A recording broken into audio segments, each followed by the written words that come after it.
శక్తివంతులను కూడా యుక్తిని ఉపయోగించి వాడు ఎఫెక్ట్ చేయగలుగుతున్నాడు. అది పాయింట్. శక్తి ఉండగానే సరికాదు, వివేచన కూడా ఉండాలి. సాతానుకు శక్తి లేదు, కానీ యుక్తి ఉంది.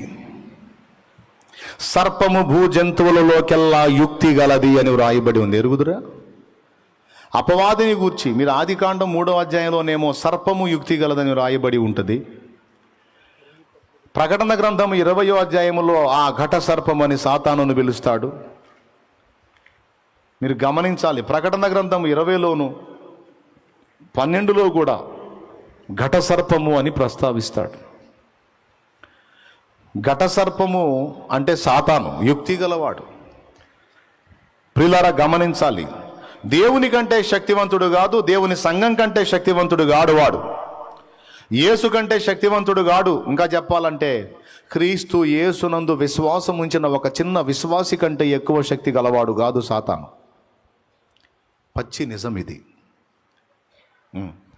క్రీస్తు యేసునందు విశ్వాసం ఉంచిన ఒక చిన్న విశ్వాసి యొక్క శక్తి కంటే కూడా మించిన శక్తి గలవాడు కాదు సైతానంటే మీరు నమ్మగలరా?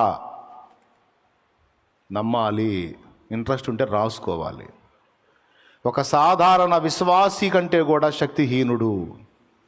సాతాను కంటే కూడా ఒక సాధారణమైన విశ్వాసి, సేవకుడు, పాస్టరమ్మ, పరిచారకుడు కాదు, ఒక సాధారణ విశ్వాసి సాతాను కంటే శక్తి గలవాడు. నేను చెప్పట్లా, వాక్యమే చెప్పింది. దీనికి చాలా వచనాలు ఉన్నాయి. మెట్టుకి లోకములో ఉన్నవాని కంటే మీలో ఉన్నవాడు బలవంతుడు అని రాయబడింది. నిజమా అబద్ధమా? మనలో ఎవరున్నారు? బలవంతుడు ఉన్నాడు. విశ్వసించిన వారందరిలో ఎవరున్నాడు? పరిశుద్ధాత్మ ఉన్నాడు. యేసు యొక్క ఆత్మ మనలో నివసిస్తున్నాడు. ఆయన సాతాను కంటే బలవంతుడా బలహీనుడా? బలవంతుడు. ఇకపోతే సైతానుగాడికి అసాధ్యమైన కార్యాలు చాలా ఉన్నాయి, కానీ యేసునందు విశ్వాసం ఉంచిన వారికి సమస్తము సాధ్యమే అని రాయబడింది. అంటే సైతానుగాడికి కూడా అసాధ్యమైన కార్యాలు చాలా ఉన్నాయి, కానీ దేవునికి అసాధ్యమైన కార్యాలు లేవు.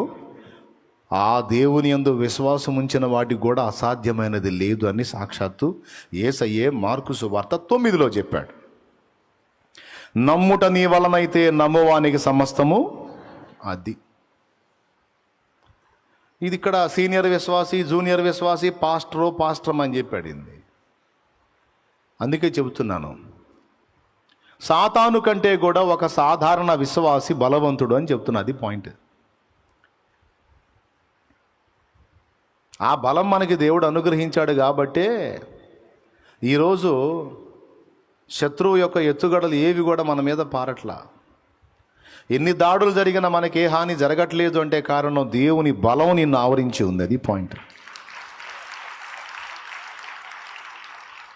ఆయన సెలవిస్తే, పర్మిషన్ ఇస్తే తప్ప కనీసం ఏబును కానీ, ఏబు ఇంటిని కానీ, ఏబు కలిగినటువంటి ఆ మందల పశువులలో ఒక చిన్న దాన్ని, ఒక చిన్న పిల్లను కూడా వాడు తాకలేకపోయాడంటే అర్థం కాల నీకు? తన బిడ్డలకి దేవుడిచ్చిన ప్రొటెక్షన్ ఎంత పటిష్టమైందో. అవునా? ఎప్పుడు ఛాన్స్ వచ్చిందంటే దేవుడే ఓపెన్ చేసి అవకాశం ఇస్తే తప్ప, లేకపోతే లేదు. అంతకుముందు ట్రై చేశాడు, ఏబు దగ్గరికి పోయి సైతాను మొహం పగిలింది, పగలగొట్టుకొని వచ్చాడు. అదే చెప్తున్నాడు అక్కడ, అతని ఇంటికి, అతని కలిగిన అంతటికి నీ చుట్టూ కంచె వేసేటివి కదా. కంచె వేసాడన్న సంగతి వీడికెట్ట తెలుసు? ఈ సిగ్గులేనోడు పోయాడు, పోయి తన్నులు తిని వచ్చాడు. అది పాయింట్. స్తోత్రం, హల్లెలూయా. అక్కడ ఏముంది? దేవుని ప్రాకారం, రక్షణ ప్రాకారం. దాన్ని దాటి పోలేకపోయాడు. అది వాడి బలం. కాబట్టి వాడు బలం విషయంలో మనకంటే బలవంతుడేం కాదు, కానీ ఎందుకంటే మనకు బలమై ఉన్నవాడు దేవుడే. నా బలమై ఉన్న దేవా,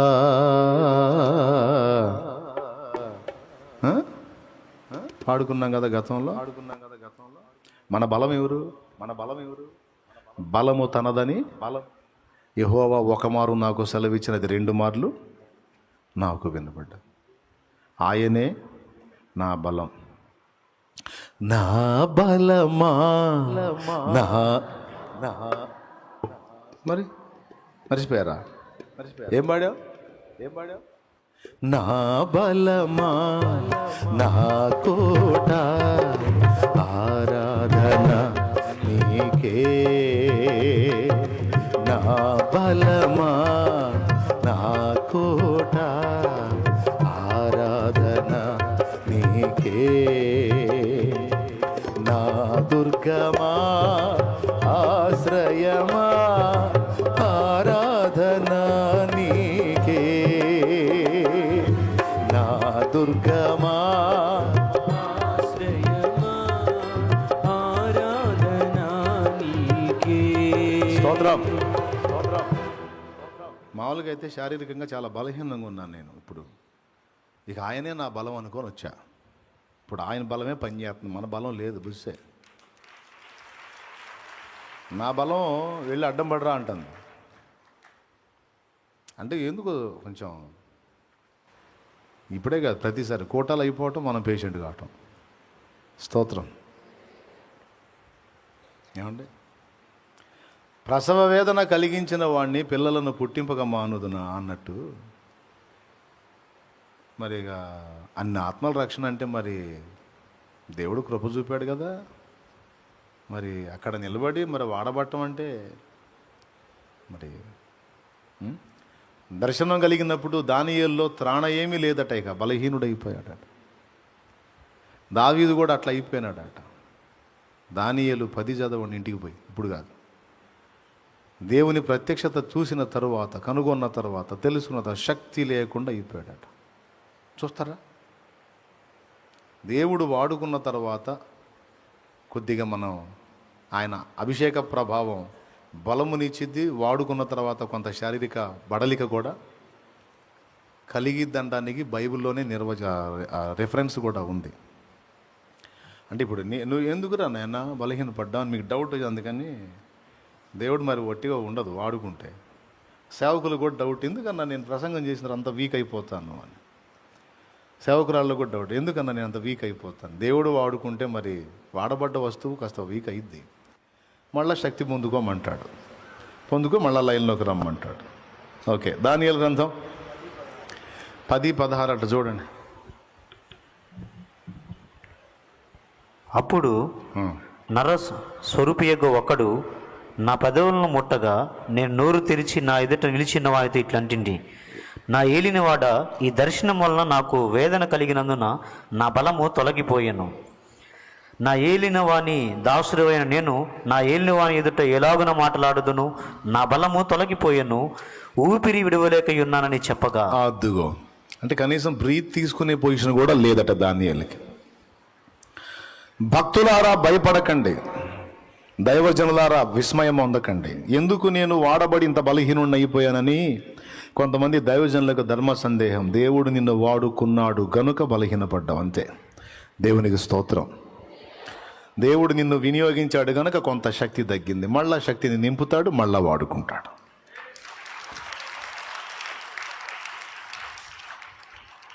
ఓకే, కొంతమందికి డౌట్, ఎందుకు ఇలా అవుతున్నాను, ఎందుకు ఇలా అవుతుంది, నా బాడీ ఎందుకు ఇలా అయిపోతుంది అనేది రహస్యం. ఇది గుర్తు రాసుకో, ఎప్పటికీ నీ జ్ఞాపకంలో ఉంటుంది. సరే, ఇప్పుడు అంటే ఇది నాకు నేను చెప్పుకున్న విషయంలేండి. దేవుని చేతిలో వాడబడ్డా కొంచెం శక్తి తగ్గింది, మళ్ళీ లైన్లోకి వస్తావులే అని పరిశుద్ధాత్మ ప్రేరణలో ఎరిగి నేను ఇప్పుడు ఇక్కడికి వచ్చింది కూడా నా బలం మీద డిపెండ్ అయ్యి కాదు, నా బలం దేవుడు అనుకునే వచ్చా. కాబట్టి శక్తి మన శక్తితో పోల్చుకుంటే వాడి శక్తి ఏం పెద్ద గొప్ప శక్తి కాదు. అందరు చెప్పండి, ఎవరి శక్తి గొప్పది? మన శక్తి, సైతాను శక్తి? మన శక్తేనా? మనకు శక్తి ఎవరు? మన బలం ఎవరు? మరి యేసయ్యను తక్కువ అంచనా వేద్దామా? పరిశుద్ధాత్మను తక్కువ అంచనా వేద్దామా? వేయలేం. అన్ని శక్తులపైన అధికారం కలిగిన వాడు, శక్తులన్నిటికీ రాజు ఆ యేసు. అయితే మనకి శక్తి ఉంది, శక్తితో పాటు వివేచన కావాలి. సైతానుగాడికి శక్తి లేదు గనుక యుక్తిని ప్రదర్శిస్తాడు వాడు. యుక్తి. ఆ యుక్తితో ఇందాక మేకపోతు కానీ సింహం చేతిలో నుంచి తప్పించుకున్నాడు. సింహం బలవంతుడా, మేకపోతు బలవంతుడా? సరిగ్గా మేకపోతు సింహం గంట పడిందంటే మంచిగా మటన్ బిర్యానీ దానికి కరెక్ట్గా పోయి గొంతేసుకుంటుంది. ఇంకంతే, ఇక మళ్ళీ ఇక కదలనీదు. అంత బలం సింహానికి. ఇంతలో జంతువుని కూడా అమాంతం ఈడ్చుకొని పోయిద్ది. కరెక్ట్గా గొంతుగాడు పట్టుకుంటుంది, ఈడ్చుకొని పోయిద్ది. అలాంటి సింహం పరారైందంటే చూడు, యుక్తి. సైతానుగాడు యూదాగోత్రపు సింహం పిల్లలమైన మన విషయంలో కూడా శక్తిని కాదు యుక్తిని ప్రదర్శిస్తాడు. అది కీలకమైన విషయం. శక్తిని కాదు యుక్తిని ప్రదర్శించి దెబ్బ కొడతాడు. బలవంతులమైన మనల్ని బలహీనులుగా చేస్తాడు. వాడు చేసేటువంటి యుక్తి గల కార్యాలు ఒక యుక్తి కార్యం ఏంటంటే, మనం చేసే సమస్త క్రియలలో స్పష్టత కోల్పోయేటట్టు చేస్తాడు. ఇందాక బాబేలును గుర్తు చేశాను, ఎఫెస్ను గుర్తు చేశాను. అందులో సరుకు ఉంది, చూసావా? అందులో సరుకు తాము ఎందుకు కూడుకున్నారో వాళ్ళకే తెలియదు, అంతా గలిబిలేని. అది వాళ్ళు ఎవరి గురించి చెప్పాళ్ళే అని అనుకుని నవ్వుకున్నారు కదా. అది విశ్వాసుల గురించే చెప్పా. అది ఎవరి గురించి?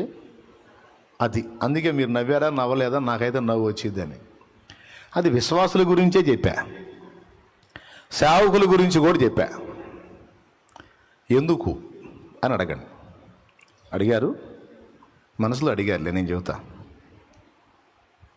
వాడు గలిబిలి చేసి యుక్తిని ప్రదర్శించి మనం చేసేటువంటి ఆలోచనల్లో, పనుల్లో స్పష్టత లోపించేటట్టు చేస్తాడు వాడు. అది పాయింట్. మొత్తానికి ఏదో ఒకటి చేస్తుంటాం, కానీ ఏది చేయాలో, అసలు ఏది కేంద్రమో, ఏది కీలకమో, ఏది ప్రాముఖ్యమో, దేని విషయంలో కేర్ఫుల్గా ఉండాలో అవన్నీ కూడా మర్చిపోతాం. సింపుల్గా చెప్పాలంటే, సేవకులు ఒకరికొకరు సహకరించుకొని అందరూ కలిసి సాతాను గుప్పెట్లో ఉన్న ఆత్మలను రక్షించే పని చేయాలా లేదా? మరి ఇప్పుడు సేవకులు ఏం చేస్తున్నారు? చాలా వరకు సువార్తకు వ్యతిరేకంగా పడగలెత్తి బొసలు కొడుతున్నటువంటి మతోన్మాద శక్తుల యొక్క క్రియలు ఒక పక్క చూస్తానే, దేవుని పనికి అడ్డు తగులుతున్నటువంటి దురాత్మ పీడితులను ఒక పక్క చూస్తానే, వాళ్ళ విషయంలో చైతన్యం పొందకుండా సత్య సంబంధంగా సువార్త ప్రకటించి ఆత్మలను రక్షిస్తున్నటువంటి వాళ్ళ మీద ధ్వజమెత్తి సహోదరుల ఖడ్గం సహోదరుల మీదే విసురుతున్నారు. సహోదరులే సహోదరులకు గుంట తీసుకుంటున్నారు. ఒకరిని చూసి ఒకడు రేగి దేవుని పనిలో ముందుకెళ్లకుండా ఒకడి పనిని ఒకడు అభ్యంతరపరిచి, వాడి పని పాడైంది, వీడి పని పాడైంది, అది బుస్ అయింది, ఇది బుస్ అయిందని టోటల్గా దేవుడి పని పాడైందన్న ఇంకితం పోయి వాని పని ముందుకెళ్లకుండా అడ్డగించాం, వీడి పని బుస్ అయిందని సాటి సేవకుల ద్వారా జరుగుతున్న పనిని అభ్యంతరపరిచి, ఆటంకపరిచి ఆనందపడుతున్నారు. ఇది మైండ్ పోయిన వారమా, మైండ్ పని చేసిన వారం? మీరు చెప్పండి. బలవంతులే కానీ బ్రెయిన్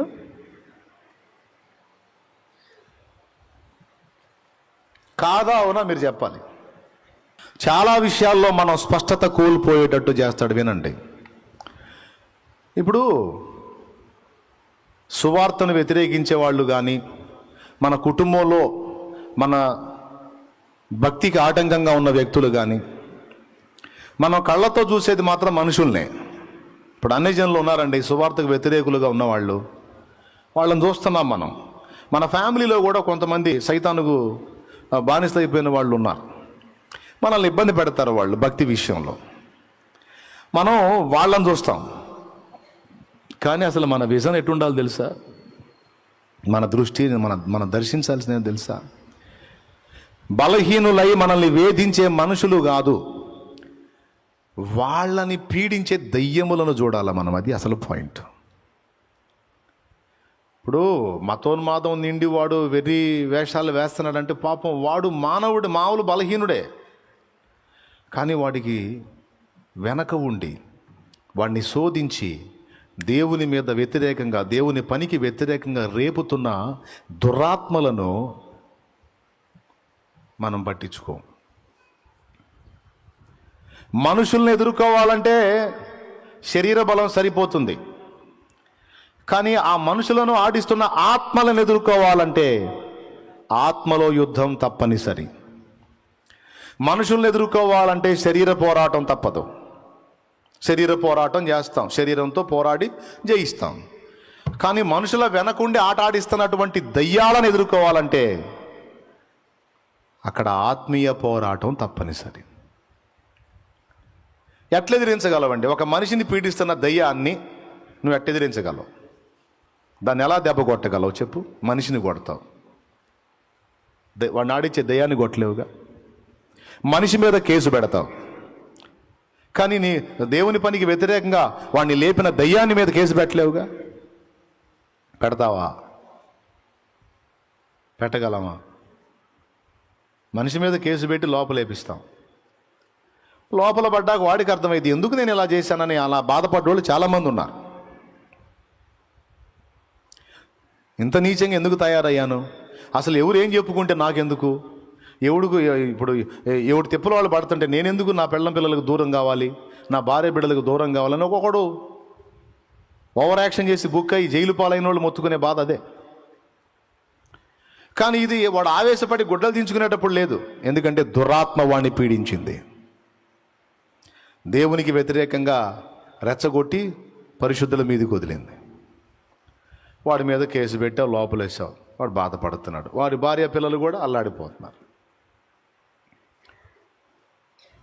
సరే, ఇప్పుడు మనిషి మీద కేసు పెట్టాం, మరి వాడిని పీడించి మన మీద కుసిగొదిపిన దెయ్యాల సంగతి ఏంది? నీకు తెలుసా? వాటి మీద కూడా కేసు పెట్టవచ్చు. అది ఇప్పుడు పాయింట్. మనిషి అభ్యంతరపరిస్తే వాడి మీద చట్ట ప్రకారం కేసు పెట్టవచ్చు. వాడిని వెరపించే దురాత్మలను కూడా మనం కేసు పెట్టి పట్టించవచ్చు. అయితే ఆ కేసు ఈ కోర్టు తీసుకోదు, ఈ చట్టం తీసుకోదు, ఈ స్టేషన్ తీసుకోదు. ఎందుకంటే సార్ ఇదిగో వీడిని దురాత్మ పీడిస్తుంది సార్, దాని మీద కేసు పెడుతున్నానంటే, ఇప్పుడు దురాత్మను పట్టుకొని రావాలంటే మేము కూడా శరీరంలో వదిలి ఆత్మలుగా మారాలి. ఎవడురా నువ్వు పోరా అంట.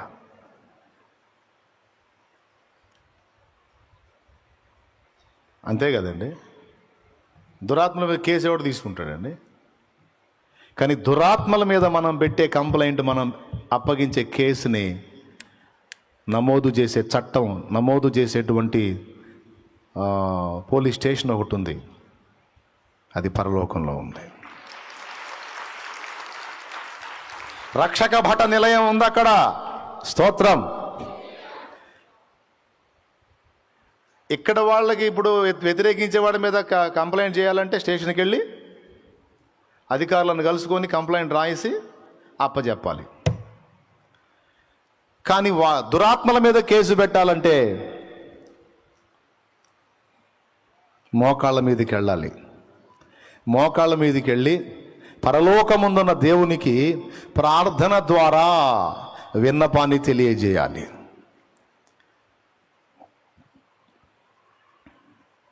మీకు తెలుసా, వీళ్ళు ఇక్కడ రాసుకుంటారు, యాజ్ ఇట్ ఈజ్గా అక్కడ కూడా రాసుకుంటారు. నేను ఒట్టి మాట చెప్పట్లా, వాక్యం చెప్తున్నాను నేను. రాసుకుంటారండి. కొర్నేలి, నీ ధర్మ కార్యములను నీ ప్రార్థనలను జ్ఞాపకార్థముగా ఆయన సన్నిధికి చేరిను. ప్రభు సన్నిధికి చేరినని రాయబడి ఉంది. జ్ఞాపకార్థంగా చేరినాయి అంటే ఎట్లా చేరినాయి? ఇంకా ఈ కంప్లైంట్ అన్న వ్రాత మూలకమైన కంప్లైంట్. అక్కడైతే రాయటం జరిగిద్ది అండ్ వినటం కూడా జరిగిద్ది. హల్లెలూయా. అంతేకాదు జరిగిన నష్టాన్ని వారు చూడగలరు కూడా. వీళ్ళేమో కొట్లాట అయిన తర్వాత రాసుకుంటారా? చెప్పు, ముందు ఎవరు కొట్టారు? వాడే ఒక దెబ్బ కొట్టాడండి. తర్వాత ఎవరు కొట్టారు? పక్కనోడు కొట్టాడండి. మరి ఈ తలెట్ట పగిలింది. మూడోవాడు వచ్చి కట్టె తీసుకొని కొట్టాడండి. నువ్వేం కొట్టలేదా? కొట్టలేదండి. ఎరా ముగ్గురు వచ్చి కొట్టినా నువ్వు ఒక దెబ్బ కూడా కొట్టలేదండి. ఒకటి తీడు కూడా కొట్టుంటాడు. సరే, తర్వాత ఎవరు? వాళ్ళు సన్నివేశంలో ఉన్నోడిని అడిగి రాసుకుంటారు. కానీ అక్కడున్న స్పెషాలిటీ ఏంటంటే, అక్కడున్న సౌకర్యం ఏంటంటే, మన ప్రార్థన, మన అర్జీని రాసుకుంటారు అండ్ వింటారు. మూడవది, వారు ఎరుగుదురు.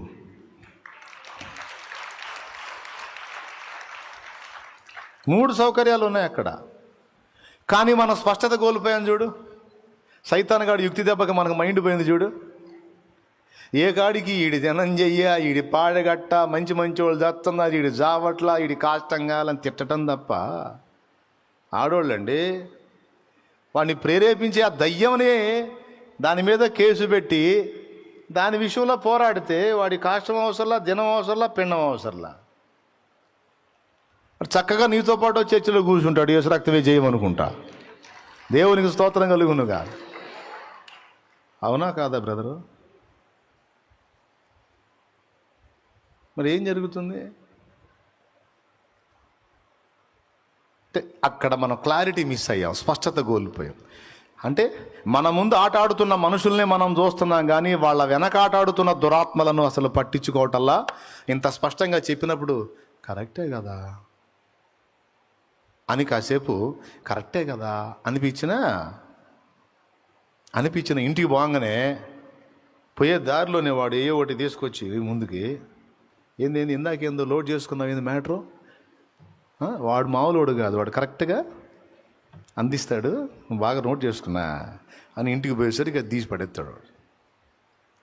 అందుకే చెప్తున్న వాక్యం వెంటనే గ్రహించి గుండెల్లో భద్రం చేసుకో. నీ శత్రువులు మనుషులు కాదు, తెలుసుకో.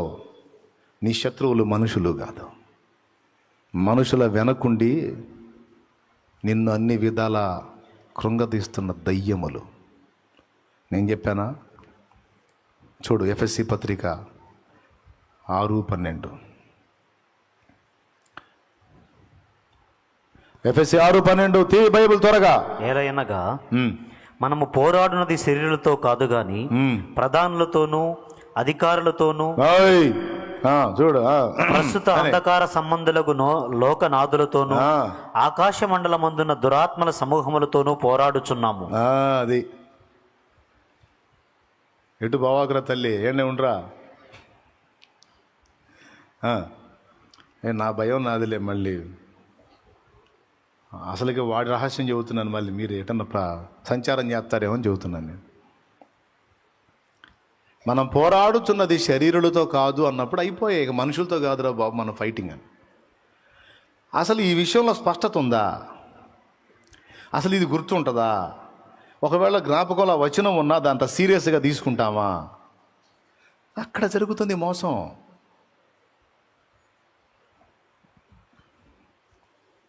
అక్కడ జరుగుతుంది కుట్ర. కానీ దురాత్మలను ఆవాహనం చేసుకొని మాంత్రిక విద్యలను ప్రదర్శించేటువంటి మాంత్రికుడికి క్లారిటీ ఉంటుంది. వాడు ఏం చేస్తున్నాడో, ఎవరికి చేస్తున్నాడో, దేని బట్టి చేస్తున్నాడో వాడి క్లారిటీ ఉంటుంది. వాడికి మించినటువంటి 1000 కోట్ల రెట్లు శక్తి ఉన్నటువంటి క్రైస్తవుడికి మాత్రం శత్రువు ఎవరో తెలియచావదు. శత్రువు ఎవరో తెలియచావదండి. ఎందుకు తెలియచావదు? వాడే యుక్తిగా మోసం చేసేసాడు. ఈరోజు దేవుడు దాన్ని నీకు తెలియజేస్తున్నాడు. ఈ విషయంలో నువ్వు స్పష్టత కలిగి ఉండాలి అని. నువ్వు పోరాడాల్సింది ఎవరితోనో స్పష్టత లేనప్పుడు ఎట్లుంటుందంటే ఎఫెస్ వ్యవహారం లాగా ఉంటుంది. వాళ్ళు ఎందుకు కేకలేస్తున్నారు ఎవడికి తెలియదు, మొత్తాన్ని కేకలేస్తున్నారు. ఎవరి కోసం కేకలేయాలి? ఎవరిని? పౌలును బంధించడానికి కేకలేయాలి. కొందరు ఇలాగున, కొందరు అలాగున.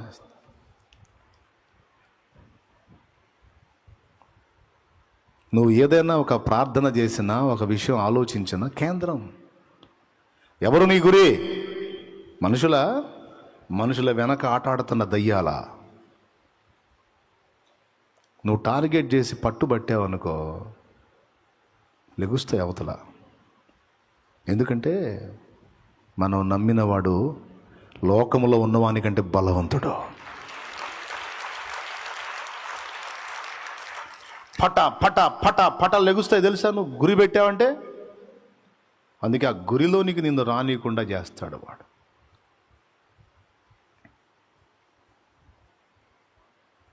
అసలు పాయింట్ని ఎత్తి నువ్వు ప్రార్థన చేయకుండా నువ్వు మోకాళ్ళు వేసి కూడా కంప్లైంట్ చేస్తావు.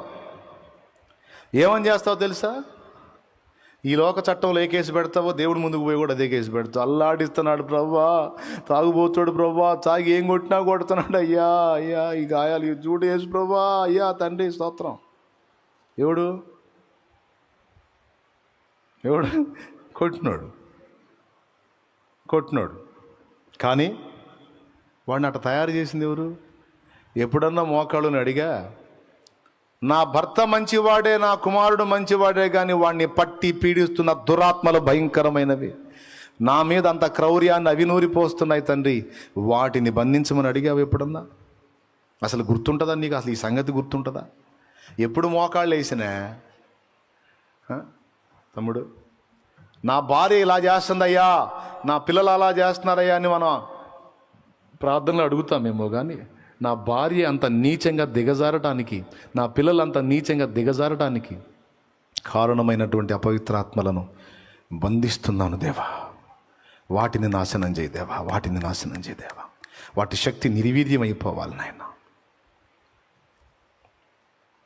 నా ప్రయత్నాల విఫలత వెనక అయ్యే గదులుతున్నాయి దేవా. నేను చేసే పనులు సక్సెస్ కాకుండా నన్ను మానసికంగా శారీరకంగా అన్ని విధాలా కృంగదీయటానికి అవి పనిచేస్తున్నాయి తండ్రి, వాటిని బంధించు, వాటి శక్తి నాశనం అవ్వాలి. నీ విఫలతల వెనక చాలా వరకు వాటి హస్తం ఉంది, నీ ఓటముల వెనక చాలా వరకు వాటి హస్తం ఉంది. నువ్వు పదే పదే శోధింపబడి బలహీనపడి తొట్టుపడటం వెనక వాటి హస్తం ఉంది, నీకు తెలియచావదు. నీకు ఉద్యోగం రాకపోతే ఆ అధికారి గాడు నీకు ఇలేదని వాడిని తిడుతుంటావు, వాడు అట్లా వాడిట్లా, ఆ దరిద్రుడి వల్ల నాకు ఉద్యోగం రాలేదు, ఆ దరిద్రుడి నన్ను ఓకే చేయలేదని నువ్వు అంటావు. ఒట్టిదే, ఆ దరిద్రుడి వెనక ఓ దెయ్యం ఉంది, వాడు కదా, వాడికి నీకేం శత్రుత్వం? కానీ నువ్వంటే పడనోడు ఒకడు ఉన్నాడు, నువ్వు దేవుని బిడ్డవని ఎరిగి నిన్ను ద్వేషించేవాడు ఒకడు ఉన్నాడు, నిన్ను మానసికంగా కృంగదీయటానికి కుట్రబనిన వాడు ఒకడు ఉన్నాడు. వాడు తెలియదు నీకు. నువ్వు ఏ కాడికి మనుషులను చూసుకొని నువ్వు మనుషుల మీద ద్వేషాన్ని పెంచుకుంటూ ఉంటావు, కానీ వాళ్ళని ఆడించే తోలుబొమ్మల్లాగా వాళ్ళని ఆడించే దయ్యాలను అసలు పట్టించుకో, దురాత్మను అసలు పట్టించుకో. ఇప్పుడు చెప్పండి, మనది తారుమారు కదా.